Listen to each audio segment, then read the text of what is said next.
സുഭാഷിതങ്ങളുടെ പുസ്തകം 25-ാം അധ്യായം 21-ാമത്തെ വാക്യം ഇങ്ങനെയാണ് പറയുക: ശത്രുവിന് വിശക്കുമ്പോൾ ആഹാരവും ദാഹത്തിന് ജലവും കൊടുക്കുക, അത് അവന്റെ തലയിൽ പശ്ചാത്താപത്തിന്റെ തീക്കനൽ കൂട്ടും. കർത്താവ് നിനക്ക് പ്രതിഫലം നൽകുകയും ചെയ്യും. ഇന്ന് നമ്മൾ ഈ വചനഭാഗത്തെക്കുറിച്ചാണ് ധ്യാനിക്കുന്നത്. ആക്ച്വലി എൻ്റെ മനസ്സിൽ ഓൾറെഡി ഒരു തോട്ട് ഉണ്ടായിരുന്നു. അത് മനസ്സിൽ വിചാരിച്ച് ഞാൻ ഓപ്പൺ ചെയ്തപ്പോൾ കിട്ടിയ ഒരു വചനഭാഗമാണ്. അപ്പോൾ കർത്താവ് നമ്മുടെ ഈ ശുശ്രൂഷ കാണുന്നുണ്ട്. അതിന് ദൈവത്തോട് ആ കരുണയ്ക്ക് നന്ദി പറയുകയാണ്. പിന്നെ ദിവസം നമ്മളെ എതിർക്കുന്ന മനുഷ്യരെ, നമ്മളെ ദ്രോഹിക്കാൻ ഇഷ്ടപ്പെടുന്ന മനുഷ്യരെ, നമ്മളെ ഒരു കാരണവുമില്ലാതെ വിമർശിക്കുകയും നമ്മുടെ മാനസികാരോഗ്യത്തെ മനഃപൂർവ്വം തകർക്കുകയും നമ്മളെ ഒന്നും കഴിവില്ലാത്തൊരു വ്യക്തിയാക്കി മാറ്റാൻ അൺകോൺഷ്യസ് ആയിട്ടാവാം, ഒരു ചിലപ്പോൾ കോൺഷ്യസ് ആയിട്ടാവണമെന്നില്ല, അവരുടെ ക്യാരക്ടർ അങ്ങനെ ആവാം, അങ്ങനെയൊക്കെ ശ്രമിക്കുകയും ചെയ്യുന്ന മനുഷ്യരോട് എങ്ങനെയാണ് ഈ ലോക ജീവിതത്തിലായിരിക്കുമ്പോൾ പിടിച്ചു നിൽക്കേണ്ടത് എന്നതിനെ കുറിച്ചാണ് നമ്മൾ സംസാരിക്കുന്നത്. നമ്മൾ പൊതുവായ കുറേ കാര്യങ്ങൾ പറഞ്ഞതുകൊണ്ട് മാത്രം ദൈനംദിന ജീവിതത്തിൽ നമുക്ക് സുവിശേഷത്തെ സ്വീകരിക്കാനായിട്ട് സാധിക്കുകയില്ല. നമ്മൾ ഓരോ പൊതുവായ കാര്യങ്ങൾക്ക് ഉപരിയായിട്ട് ഓരോ പ്രശ്നങ്ങളെ എടുത്ത് പഠിച്ചിട്ട് അവിടേക്ക് എങ്ങനെ സുവിശേഷത്തെ അപ്ലൈ ചെയ്യാമെന്നാണ് നമ്മൾ കൂടുതലായിട്ടും സാധാരണ മനുഷ്യർ അതായിരിക്കും കുറച്ചും കൂടെ ഹെൽപ്ഫുൾ ആയിരിക്കും അല്ലേ. അപ്പം ഇന്ന് ശത്രുവിനെ വിശക്കുമ്പോൾ ഭക്ഷണം കൊടുക്കുക. നമ്മളെ സംബന്ധിച്ചിടത്തോളം നമുക്ക് ശാന്തത എന്ന് പറയുന്ന ഒരു സംഗതിയാണ് മാനസിക ബലമുള്ളവരുടെ ലക്ഷണം. ശാന്തരായിരിക്കും മാനസിക ബലമുള്ളവർ. നിങ്ങൾ ഏതൊരു ശാസ്ത്രജ്ഞനെ നോക്കിയാൽ അറിയാം, അദ്ദേഹം ഒരിക്കലും അങ്ങനെയുള്ളവർ, ശാസ്ത്രജ്ഞന്മാർ പോലും അവരെപ്പോഴും മറ്റുള്ളവരെ കോൺഷ്യസ് അല്ല. അവരൊരു പീപ്പിൾ പ്ലേസർ ആയിരിക്കില്ല. അവർ അസ്വസ്ഥരായി നടക്കുന്നൊന്നും കാണാൻ സാധിക്കില്ല. അവരെപ്പോഴും തിരക്കിലായിരിക്കും. പുതിയ അവർ ചെയ്യുന്ന പ്രവൃത്തിയിൽ അവർ കോൺസെൻട്രേറ്റ് ചെയ്യുന്നവരായിരിക്കും. മിക്കപ്പോഴും ശാന്തരായിരിക്കും. ചോദിക്കുന്ന ചോദ്യങ്ങൾക്ക് വളരെ പതുക്കെ ഉത്തരമൊക്കെ പറയുന്ന മാനസിക ബലമുള്ള ഒരാളുടെ ലക്ഷണം എന്ന് പറയുന്നത് തന്നെ ശാന്തതയാണ്. ശാന്തതയാണ് ഒരാളുടെ മാനസിക ബലത്തിന്റെ ലക്ഷണം. മാനസിക ബലമുള്ള ഒരാളെ നിങ്ങൾക്ക് എങ്ങനെ തിരിച്ചറിയാമെന്ന് ചോദിച്ചാൽ അയാൾക്ക് എന്തുമാത്രം ശാന്തനായിരിക്കാൻ പറ്റുന്നു എന്നുള്ളതാണ്. കാരണം അയാളുടെ നിയന്ത്രണത്തിലാണ് അയാളുടെ പ്രവൃത്തികളും ചിന്തകളും അയാളുടെ ബാക്കിയുള്ള എല്ലാ കാര്യങ്ങളും, അയാളുടെ മനസ്സ്. അതാണ് ശാന്തതയുടെ ലക്ഷണം. അപ്പം അശാന്തരാകുന്നത്, അതായത് അസ്വസ്ഥരാകുന്നു, അങ്ങോട്ടും ഇങ്ങോട്ടും ഓടി നടക്കുന്നു, അവരത് പറയുന്നു, ഇവിടെ ഇത് പറയുന്നു, അങ്ങനെ നമ്മുടെ മനസ്സ് അസ്വസ്ഥമാകുമ്പോൾ നമ്മുടെ മാനസിക ബലം ശരിക്കും കുറയുകയാണ് ചെയ്യുന്നത്. അപ്പം ഇതൊരു സൈക്കോളജിയാണ് കേട്ടോ. പക്ഷെ ഇതിനകത്ത് വലിയൊരു സ്പിരിച്വാലിറ്റി ഉണ്ട്. ശാന്തമാകാത്ത മനസ്സിൽ ദൈവസ്വരം കേൾക്കാൻ പറ്റില്ല. അതുകൊണ്ടാണ് ദൈവം ബൈബിളിൽ പറയുന്നത്, ശാന്തരാവുക, ഞാൻ ദൈവമാണെന്ന് അറിയുക. ശാന്തത വന്നാൽ മാത്രമേ ദൈവം എന്ന ഒരു എക്സ്പീരിയൻസ് നിങ്ങൾക്ക് ഉണ്ടാവുകയുള്ളൂ. നമ്മൾ പ്രാർത്ഥിക്കാനിരുന്നാലും നമ്മൾ ശാന്തമായിട്ടിരുന്നാൽ മാത്രമേ നമുക്കൊരു ദൈവാനുഭവം അല്ലെങ്കിൽ ഉൾപ്രേരണകളൊക്കെ നമുക്ക് ഉണ്ടാവുകയുള്ളൂ. അപ്പം അതുകൊണ്ട് തന്നെ നമ്മുടെ സാധാരണ ഒരു മനുഷ്യൻ്റെ ജീവിതത്തിൽ ഈ ശാന്തത ഇല്ലാതാക്കുന്ന രീതിയിലുള്ള പ്രവർത്തികളായിരിക്കാം ഒരു പക്ഷേ നമുക്ക് എതിരെയുള്ള ഒരു രൂപിയോ അല്ലെങ്കിൽ അതിന് നെഗറ്റീവായിട്ടുള്ള സംഗതികളോ ഒക്കെ നമ്മുടെ ജീവിതത്തിൽ നടത്താൻ ശ്രമിക്കുന്നത്. അതായത് നമ്മുടെ മനസ്സിൻ്റെ ശാന്തത നഷ്ടപ്പെടുത്തുക. അങ്ങനെ നിങ്ങളൊരു ആകുലചിത്തരായിട്ട് ഇങ്ങനെ ജീവിതകാലം മുഴുവനും ജീവിക്കുക, അസ്വസ്ഥരായിട്ട് ജീവിക്കുക. നിങ്ങൾ നിങ്ങളുടെ ജീവിതത്തിൻ്റെ പർപ്പസ് കണ്ടെത്താതിരിക്കുക. നിങ്ങൾ ദൈവത്തോടൊപ്പം ചേർന്ന് ജീവിക്കാൻ പറ്റാത്തവരായി മാറുക. അങ്ങനെ നിങ്ങൾ പരാജയപ്പെട്ട ഒരു ജീവിതം നയിച്ച് നിങ്ങളൊരു നഷ്ടപ്പെട്ട ആത്മാവായിട്ട് മാറുക. അപ്പം നിങ്ങളെക്കുറിച്ചുള്ള ദൈവിക പദ്ധതി മനസ്സിലാക്കി അത് കംപ്ലീറ്റ് ചെയ്താൽ മാത്രമേ നമുക്ക് സ്വർഗത്തിലേക്ക് പോകാനായിട്ട് സാധിക്കൂ. പക്ഷേ ഇത്തരം അസ്വസ്ഥതകൾ നിറഞ്ഞ മനസ്സുള്ള ഒരു മനുഷ്യനെ സംബന്ധിച്ച് അവൻ്റെ പർപ്പസോ അല്ലെങ്കിൽ അവന് ദൈവത്തെക്കുറിച്ച് മനസ്സിലാക്കാൻ പറ്റുന്നില്ല, അവൻ്റെ ജീവിതത്തിൽ നടക്കുന്ന കാര്യങ്ങൾ മനസ്സിലാക്കാൻ പറ്റുന്നില്ല, എന്താണ് ഭൂമിയിൽ ഞാൻ വന്നിട്ട് ചെയ്യേണ്ടതെന്ന് മനസ്സിലാക്കാൻ പറ്റുന്നില്ല. ഒരു അസ്വസ്ഥത നിറഞ്ഞൊരു അവസ്ഥയായിരിക്കും. ആ ഒരു അസ്വസ്ഥത നമുക്ക് ഉണ്ടാവാതിരിക്കാൻ വേണ്ടിയാണ് ദൈവം ഒരുപാട് 10 കൽപ്പനകൾ നമുക്ക് തന്നത്. അതിന് പുറമെ ഒരുപാട് നിർദ്ദേശങ്ങൾ, റൂൾസ് ബൈബിളിൽ തന്നെ വേറെ ഉള്ളത്. ഇപ്പം അസൂയപ്പെടരുത്, കലഹിക്കരുത്, പരസ്പരം മത്സരിക്കരുത്, വഴക്കുണ്ടാക്കരുത്, ക്ഷമിക്കണം, ഈ നേരത്തെ പറഞ്ഞ പോലെ ശത്രുവിന് ഭക്ഷണം, അങ്ങനത്തെ കുറേ കാര്യങ്ങൾ, ഇതെല്ലാം ദൈവം നമ്മളോട് പറയുന്നത് ക്ഷമിക്കുക എന്ന് പറയുന്നത് എനിക്ക് കൂടെ വേണ്ടിയാണ്. എൻ്റെ മനസ്സ് ക്ഷമിക്കാതിരിക്കുമ്പോൾ അസ്വസ്ഥമാകുന്നത് നമുക്ക് വ്യക്തിപരമായിട്ട് അനുഭവിക്കുന്ന കാര്യം. ഇപ്പം എനിക്കൊരാളോട് അസൂയ തോന്നുമ്പോൾ എൻ്റെ മനസ്സിനകത്ത് ഇങ്ങനെ വിരിവിരി കൊള്ളുകയാണ് ഞാൻ. അപ്പോൾ എൻ്റെ മനസ്സിൻ്റെ ശാന്തതയാണ് പോകുന്നത്.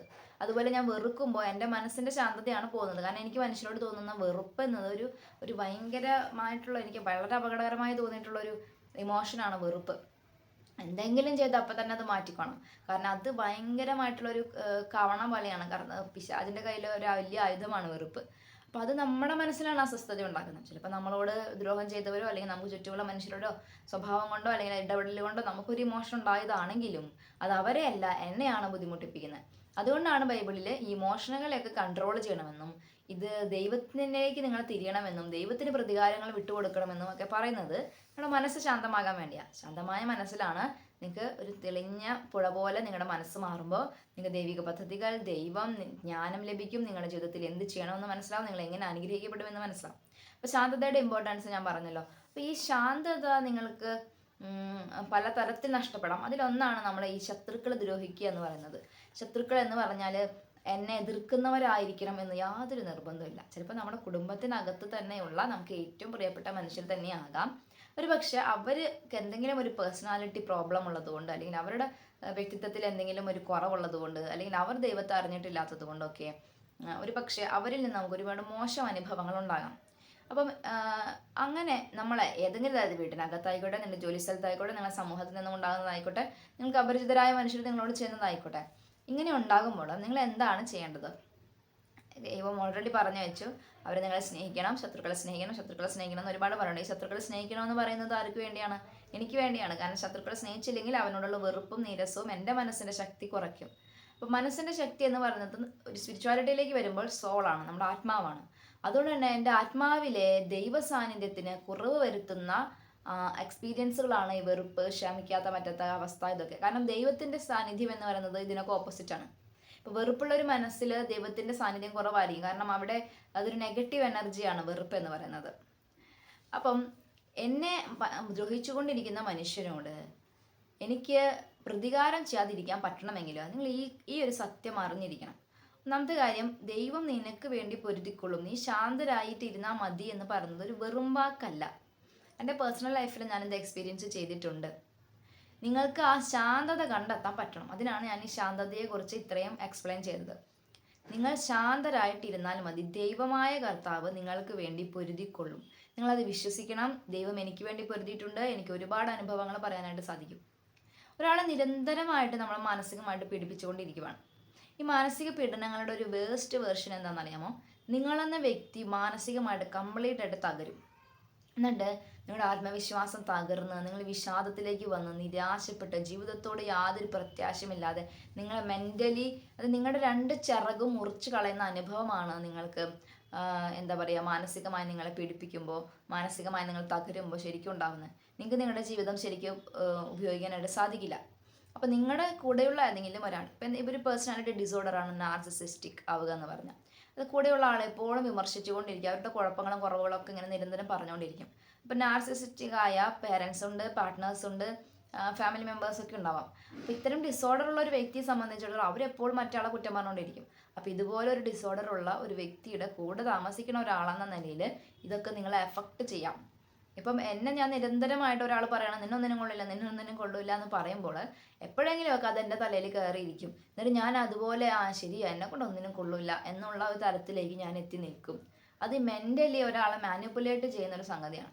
ഇത്തരം നെഗറ്റീവായ മനഃശാസ്ത്രത്തിൻ്റെ ഒരു ഇങ്ങനെ മനസ്സിനെ നിങ്ങളെ കൺഫ്യൂസ് ചെയ്യിപ്പിച്ച് നിങ്ങളെ കഴിവുകളില്ലാത്ത മനുഷ്യനാക്കി, നിങ്ങളെ ഒന്നിനും ഉപകാരമില്ലാത്ത മനുഷ്യനാക്കി നിങ്ങളെ ഭയങ്കരമായിട്ട് ഇടിച്ച് താഴ്ത്തി സംസാരിച്ച് നിങ്ങൾക്ക് പ്രകാശിക്കാൻ പറ്റാത്ത, നിങ്ങൾക്ക് മുന്നോട്ട് വരാൻ പറ്റാത്ത അവസ്ഥയിലേക്കൊക്കെ നിങ്ങളെ വ്യക്തിപരമായി എത്തിക്കുന്ന അനുഭവങ്ങൾ നിങ്ങളുടെ ജീവിതത്തിൽ ഉണ്ടെങ്കിൽ, പ്രിയമുള്ളവരെ, എനിക്കിത് ഉണ്ടായിട്ടുണ്ട്. അതുകൊണ്ട് ഞാൻ പറയുന്നത്, ദൈവം എന്ന അനുഭവത്തിൽ ചവിട്ടി നിൽക്കുന്ന ഒരുത്തനെ ഒരിക്കലും ഇതുപോലെയുള്ള എക്സ്റ്റേണൽ എനർജികൾക്ക്, എക്സ്റ്റേണൽ ശക്തികൾക്ക് ഒരിക്കലും തോൽപ്പിക്കാനായിട്ട് സാധിക്കില്ല. അപ്പം ഒരാളുടെ മാനസിക പ്രശ്നം കൊണ്ട് അയാൾ എന്നെ മനഃപൂർവ്വമായിട്ട് ദ്രോഹിക്കുന്നുണ്ട്. അതിനൊരു കാലഘട്ടം വരെ മാനസികമായിട്ട് കൊണ്ടിരുന്നു. ഞാൻ വളരെയധികം ഇതിൽ പോയി. പക്ഷെ ദൈവത്തിലേക്ക് ഞാൻ വന്നതിന് ശേഷം എൻ്റെ കോൺസെൻട്രേഷൻ മുഴുവനും ദൈവത്തെക്കുറിച്ചാണ്. അപ്പോൾ അപ്പുറത്തു നിന്ന് എന്നെക്കുറിച്ച് നെഗറ്റീവായിട്ടൊരു കാര്യം കേൾക്കുമ്പോൾ ഞാൻ എൻ്റെ ദൈവത്തിലോട് ചോദിക്കുകയാണ്, ഞാൻ അതാണോ, ഞാൻ അങ്ങനെയാണോ? അപ്പം ഇത്തരം മാരകമായ ഡിസോർഡറുകൾ പോലും ഒരാളിൽ നിന്ന് അത് മാറില്ല. അത് അയാൾ വളരെ വിരളമായി മാത്രമേ ചില പേഴ്സണാലിറ്റി ഡിസോർഡറുകൾ മാറത്തുള്ളൂ. കാരണം അത് അവരുടെ പേഴ്സണാലിറ്റിയാണ്. അത് അവർ വ്യക്തിപരമായിട്ട് അറിഞ്ഞ് തിരുത്തണം. അവരറിയത്തുമില്ല, അവർ അക്സെപ്റ്റ് ചെയ്യത്തുമില്ല, അവരുടെ ഈഗോ അതിനെ സമ്മതിക്കത്തില്ല. ഇത്തരം മാനസികമായ പ്രശ്നങ്ങളിൽ പോലും ഉദാഹരണം പറഞ്ഞതാണ്. ഇനി അതല്ല, നിങ്ങളെ വെറുതെ ഇരിക്കുമ്പോൾ നിങ്ങളെ വിളിച്ച് ചീത്ത പറയുക, നിങ്ങളെ വെറുതെ ഈഗോ ക്ലാഷുകൾ കാരണം നിങ്ങളെ ബുദ്ധിമുട്ടിപ്പിക്കുക, അല്ലെങ്കിൽ നിങ്ങൾ എന്നെക്കാളും കുറച്ചും കൂടെ മെച്ചപ്പെട്ട ആളാകുമെന്നുള്ള ഭയത്തിൽ നിങ്ങളെ ഇടിച്ച് താഴ്ത്തുക, നിങ്ങളുടെ ദൈനംദിന ജീവിതത്തിൽ നിങ്ങൾ അനുഭവിക്കുന്ന മനുഷ്യരിൽ നിന്നും അനുഭവിക്കുന്ന എല്ലാത്തരം മോശം അനുഭവങ്ങളും ഉണ്ടാകുമ്പോൾ നിങ്ങൾ ഈ ശാന്തത വെടിയരുത്. സ്വാഭാവികമായിട്ട് അത് പറ്റില്ല. അത് പതുക്കെ പതുക്കെ ബ്രെയിനെ ട്രെയിൻ ചെയ്യുമ്പോൾ മാത്രമേ പറ്റുള്ളൂ. അത് പരിശുദ്ധാത്മാവ് തന്നെയാണ് നമുക്ക് പഠിപ്പിച്ചു തരുന്നത്. അപ്പം ഞാൻ എന്ത് ചെയ്തെന്ന് വെച്ചാൽ, ഞാൻ പ്രതികരിക്കാൻ പോയില്ല. ദൈവം പറഞ്ഞിട്ടുണ്ട് പ്രതികാരം എൻ്റെതാണ്. കർത്താവ് നീ കാണുന്നുണ്ടല്ലോ, ഞാനത് ചെയ്തിട്ടില്ല. അല്ലെങ്കിൽ ഞാൻ പ്രാർത്ഥിക്കാത്തപ്പോൾ പോലും കർത്താവ് എന്നെ ഈ വിഷയത്തിൽ സഹായിച്ചിട്ടുണ്ട്. അപ്പം കാരണം ദ്രോഹിക്കപ്പെടുന്നത് ദൈവത്തിൻ്റെ തന്നെ ഒരു ക്രിയേഷനാണ്. ദൈവത്തിൻ്റെ ഒരു ക്രിയേഷൻ തന്നെയാണ് ദ്രോഹിക്കുന്നത്. എങ്കിലും ദൈവത്തിന് ആ ഒരു സൃഷ്ടിയോടുള്ള കമ്മിറ്റ്മെൻ്റ് ഉണ്ട്. അപ്പം ഞാൻ ദൈവത്തെ അറിയാത്ത ഒരാളാണെങ്കിലും എന്നെ ഒരാൾ അന്യായമായിട്ട് ദ്രോഹിക്കുമ്പോൾ എനിക്ക് വേണ്ടി നിലകൊള്ളുന്ന ഒരു ദൈവമുണ്ട്. അപ്പോൾ ആ ദൈവം എന്നെ സഹായിക്കുകയാണ്. ഇനി നീ ഈ വ്യക്തി പറയുന്ന കാര്യങ്ങളോ അല്ലെങ്കിൽ ഈ വ്യക്തിയുടെ ഇടപെടലോ ഒന്നും നിന്നെ എഫക്റ്റ് ചെയ്യേണ്ട കാര്യമില്ല. നീ ദൈവത്തിലേക്ക് നോക്കുക. നീ നിന്റെ കാര്യങ്ങൾ നന്നായി ചെയ്യുന്നുണ്ടല്ലോ. നിന്റെ ഭാഗത്ത് എന്തെങ്കിലും പോരായ്മകളുണ്ടെങ്കിൽ തിരുത്തുക. ഈ മനുഷ്യനെ നോക്കുകയേ വേണ്ട. അവർ നിന്നെ ഉപദ്രവിക്കുന്നുണ്ട്, നീ പ്രതികരിക്കാൻ പോകണ്ട. നീ ക്ഷമിക്കണം. നീ പ്രതികാരം ചെയ്യാൻ വേണ്ടി ശ്രമിക്കരുത്. നീ വെറുക്കാൻ വേണ്ടി ശ്രമിക്കരുത്. നീ മിണ്ടാതെ ഇരിക്കണം. അപ്പോൾ ഈ മിണ്ടാതെ ഇരിക്കാൻ നമുക്ക് പെട്ടെന്ന് പറ്റില്ല, പതുക്കെ നമുക്ക് പറ്റുള്ളൂ. പക്ഷെ ഞാൻ കണ്ടിട്ടുണ്ട്, ഞാൻ മിണ്ടാതിരുന്ന കാലഘട്ടത്തിലൊക്കെ മറ്റേ വ്യക്തിക്ക് പ്രശ്നം ഉണ്ടായെന്നോ മറ്റേ വ്യക്തി തകർന്നടിഞ്ഞു പോയെന്നോ ഒന്നും അല്ല ഞാൻ പറയുന്നത്. പക്ഷെ എന്നെ അനുഗ്രഹിക്കുന്നതിൽ ദൈവം ഒരു വിട്ടുവീഴ്ചയും ചെയ്തിട്ടില്ല. ഞാൻ മിണ്ടാതിരിക്കുമ്പോൾ എൻ്റെ ശത്രു പരാജയപ്പെടുന്നതൊന്നും ഞാൻ കണ്ടിട്ടില്ല കേട്ടോ. ശത്രു ഇപ്പോഴും ശക്തനായിട്ട് തന്നെ ആയിരിക്കും നിൽക്കുന്നുണ്ടാവുക. പക്ഷെ എന്നെ ദൈവം അനുഗ്രഹിച്ച് ഉയർത്തി. അതാണ് ദൈവം പറയുന്നത്, ശാന്തം.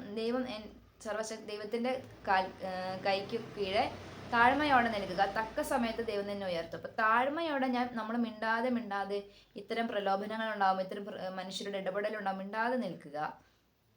നിങ്ങളുടെ നിശബ്ദതയ്ക്ക്, നിങ്ങൾ സാരമില്ല എന്ന് വെക്കുന്ന സംഗതിക്ക് ദൈവം നിങ്ങളെ അനുഗ്രഹിച്ചുകൊണ്ടേയിരിക്കും. ദൈവം നിങ്ങളുടെ ജീവിതത്തിന് കാനായിലേക്ക് നയിച്ചതുപോലെ ഇങ്ങനെ നയിച്ചുകൊണ്ടേയിരിക്കും, അനുഗ്രഹിച്ചുകൊണ്ടേയിരിക്കും, നിങ്ങളെ അനുഗ്രഹിച്ച് ഉയർത്തിക്കൊണ്ടേയിരിക്കും. അപ്പോൾ നിങ്ങളുടെ ശത്രു 2 ഓപ്ഷൻസാണ് ഉള്ളത്.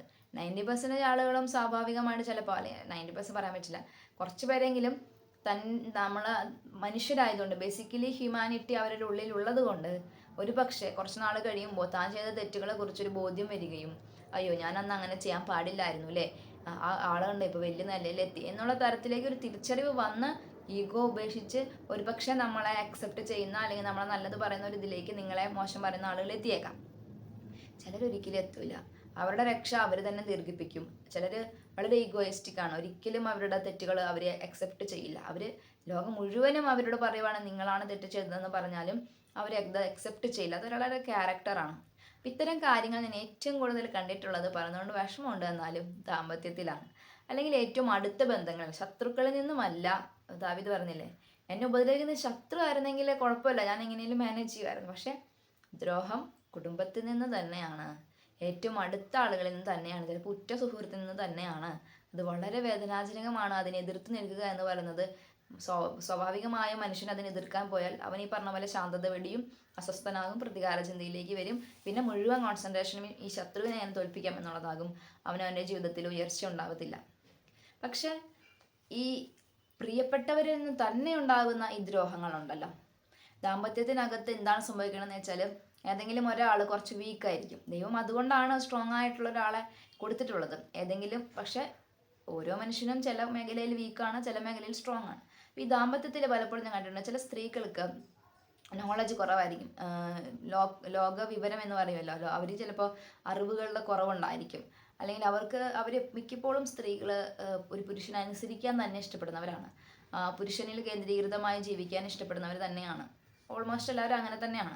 പിന്നെ ഈ പുരുഷന്മാരുടെ ഭാഗത്തു നിന്നുണ്ടാകുന്ന മോശ അനുഭവങ്ങളാണ് പിന്നെ അവരെ മാറ്റി നിന്ന് ചിന്തിപ്പിക്കുന്നത്. അപ്പം സ്ത്രീ സംരക്ഷിക്കപ്പെടാൻ ഇഷ്ടമുള്ളവളാണ്. സ്ത്രീക്ക് നിങ്ങളുടെ കെയറും സംരക്ഷണവും നിങ്ങൾ എന്താണ് പറയുന്നത്, ആ സ്ത്രീക്ക് അറിയാം പുരുഷനാണ് ലോകത്തിലേക്ക് കൂടുതൽ പോകുന്നത്, അവനാണ് കൂടുതൽ വിവരം ഉണ്ടാകാൻ സാധ്യത. വിവരം എല്ലാവർക്കും ഉണ്ട്, പക്ഷെ ചില കാര്യങ്ങളെക്കുറിച്ച് ഭർത്താവ് പറയുന്നതാണ് കേൾക്കേണ്ടത് എന്നൊക്കെ സ്ത്രീക്ക് അറിയാം.